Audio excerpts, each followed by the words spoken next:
महाराज, आज शौनक जी ने सूत जी से एक सुंदर प्रश्न किया।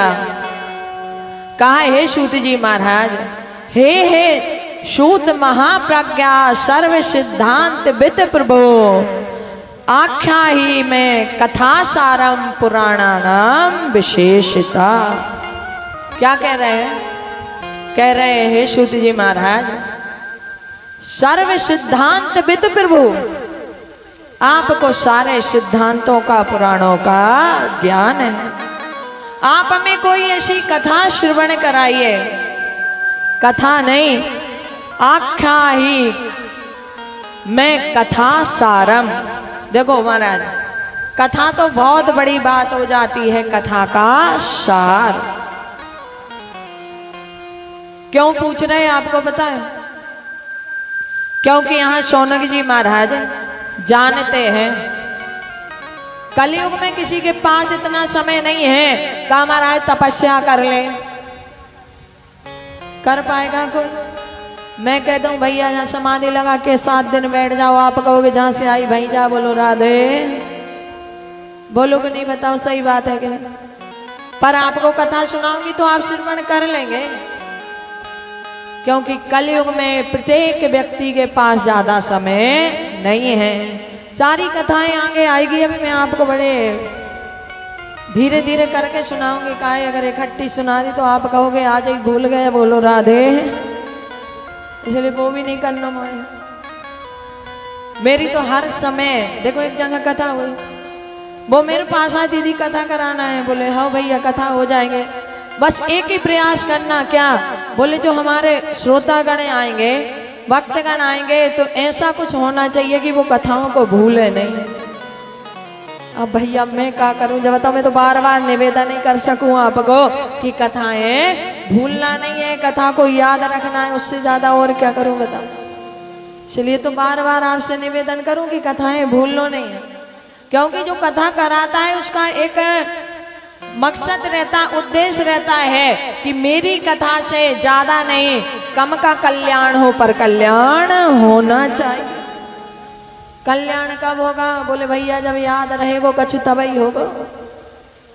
क्योंकि जिसको याद करें, जिसका स्मरण करें, वो हमारे पास रहे।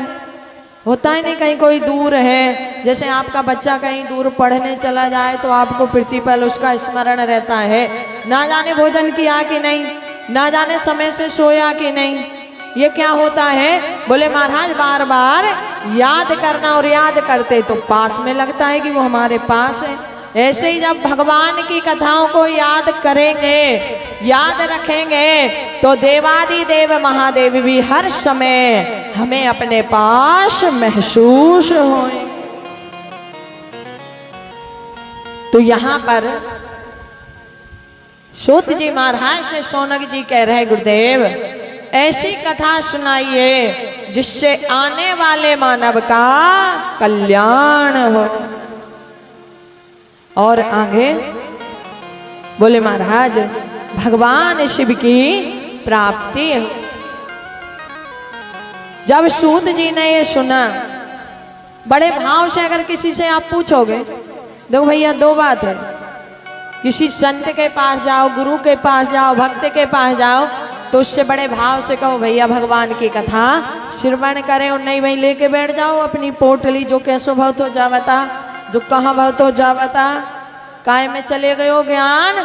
बोले तर्क वितर्क में ही समय खो दियो, कछु नहीं पाए।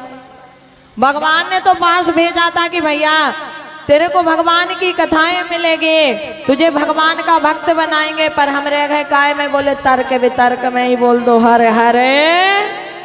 इसलिए जीवन में जब भक्त मिले, संत मिले, गुरु मिले, ज्यादा तर्क वितर्क करने की आवश्यकता नहीं। जो आपको समझ नहीं आ रहा पूछ लो, पर किसी किसी की आदत आप जानो, एक बात छेड़े तो वह आखिरी तक पकड़ के रखे। तो शिव प्राप्ति कर शाश्वत साधना क्या है? बोले भगवान का यह श्री शिव महापुराण। अब जैसे ही सुना, यहाँ सूत जी महाराज कहते हैं शौनक जी सर्व सिद्धांत निष्पन्नम भक्ताय दिके विभर्दनम।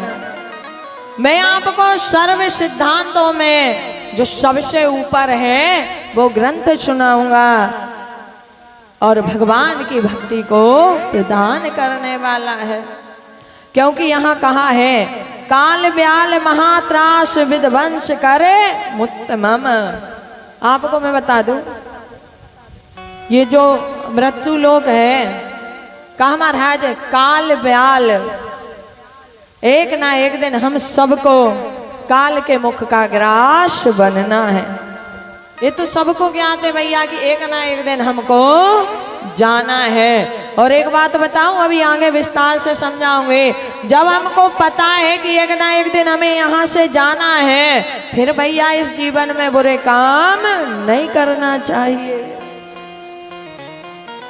क्योंकि हमेशा के लिए तो आए नहीं, मेहमान नवाजी करने आए। अब बताओ, ट्रेन में चाहे कितनी अच्छी टिकट करा लो, चाहे जैसी एसी की करा लो, स्टेशन आएगा तो उतरोगे कि नहीं? जा तो नहीं कहो टीटी से भैया आगे धल्ले बढ़िया सुविधा है बढ़िया, नहीं ना। तो ये जीवन की गाड़ी भी यही है। काम रहा जिस दिन बुलावा आ गया उस दिन जाना ही पड़ेगा। इसलिए यहाँ पर सूत जी महाराज कह रहे हैं कि काल व्याल महात्रास विध्वंस, एक ना एक दिन तो काल के मुंह का ग्रास बनना है। पर भगवान का ये ग्रंथ क्या करेगा? बोले जो हमें काल मृत्यु का डर रहता है वो समाप्त हो जाएगा। क्योंकि जो भक्त बन जाते हैं, अपने जीवन की नैया भगवान को सौंप देते हैं, वो कहते प्रभु आपकी जितनी इच्छा यहाँ रखो, चाहे अपने पास बुला लो। अभी देखो, आप जब ये 7 दिवसीय कथा सुनोगे तो आपको खुद ये समझ में आ जाएगा। का महाराज भगवान शिव का पावन भक्ति को देने वाला ऐसा हम पावन ग्रंथ श्रवण कर रहे। और कहाँ बैठकर, ये बात बड़े ध्यान में हमेशा रखना, कहाँ बैठकर श्रवण कर रहे बताओ? माँ रेवा के तट में। मैंने आपको पहले ही बताया है, नर्मदा मैया के तट में बैठ के शिव पूजा, शिव भक्ति का अनंत गुना फल है। तो बड़े ध्यान से कथा हमें श्रवण करना है। अब यहाँ महाराज सबसे पहले शौनक जी ने पूछा है, गुरुदेव भगवान ये बताइए कि कोई पापी ऐसा हुआ है जिसने शंकर की ये पावन कथा सुनी हो और उसकी मुक्ति हो गई हो? अब देखो, सबसे पहले तो हमारे मन में भी ये बात आती, भैया शंकर जी का ये पावन ग्रंथ कौन ने सुना था और किसकी मुक्ति हुई, पहले ये बताओ। सबसे पहले कथाएं आती है देवराज ब्राह्मण की। का महाराज देवराज ब्राह्मण अपने परिवार के साथ में नगर में रहते हैं। अब देखो, एक गृहस्थ अपने परिवार के साथ ही रहता है ना। एक दिन इनकी भेंट हुई है एक शोभावती नाम की वेश्या से। इसलिए भैया ये कथा में मैं बार बार कहूंगे, अपना जीवन अगर अच्छा यापन हो रहा है, अगर ये दृष्टि कभी कोई बुरी चीज पे चली जाए तो इसको जाने मत देना, तुरंत लाना और भगवत चरणों में लगा देना।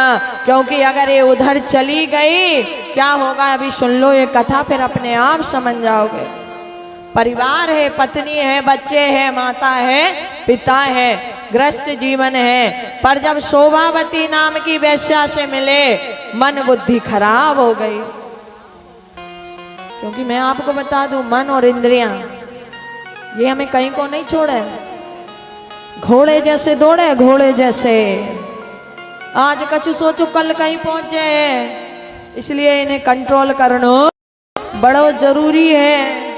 हाँ, भगवान के चरणों में जा रहे, तीर्थ यात्रा पे जा रहे, भगवान की विरह में रो रहे, करने दो, छुट्टी दे दो, एकदम करो। पर संसार में जा रहा, दौड़ रहे तो क्या करो? बोले लगाम को खींचो ताकि कंट्रोल रहे, भगवान के चरणों में लगे रहे। यहाँ क्या किया? शोभावती नाम की वेश्या से कहा महाराज मेरे घर चलो। उसने कहा पहले परिवार को निकालो। क्योंकि जो धन है वो मुझे पूरा चाहिए। अब देखो, अगर पाप करने पे व्यक्ति आ जाए तो ना घर दिखता, ना परिवार दिखता, ना बच्चे दिखते, ना माता पिता दिखते। और एक बात बता दूं आपको, जब धरती लोक पर जन्म लिया तो जन्म किनके द्वारा हुआ बताओ? माता और पिता के द्वारा। दो चीज जीवन में है जो अगर आपसे कोई कहे भैया छोड़ दो तो उसको छोड़ देना कहने वाले को, पर जो जो दो चीज मैं आपको बताने जा रही है उसको जीवन में कभी नहीं छोड़ना। अगर कोई कहता है तो उसकी विदाई कर देना, तू चल निकल ले हमारे यहाँ से। क्या है ये दो चीज आपको बताएं? पहले है भगवान और दूजे है माता पिता। जीवन में इन दो को अगर कोई कहे, अगर कहे भैया ज्यादा भक्ति करने की जरूरत नहीं है, बहुत भगवान भगवान करे, जरा कम कर दे तो उससे दूरी बना लो, तुझे मेरे पास आने की जरूरत नहीं है। और दूसरे माता पिता, अगर कोई कहे माता पिता को अलग कर दो, दूर कर दो, इनसे दूर रहने लगो, तो वो जो कह रहा है उसको छोड़ देना, पर माता पिता को मत छोड़ना।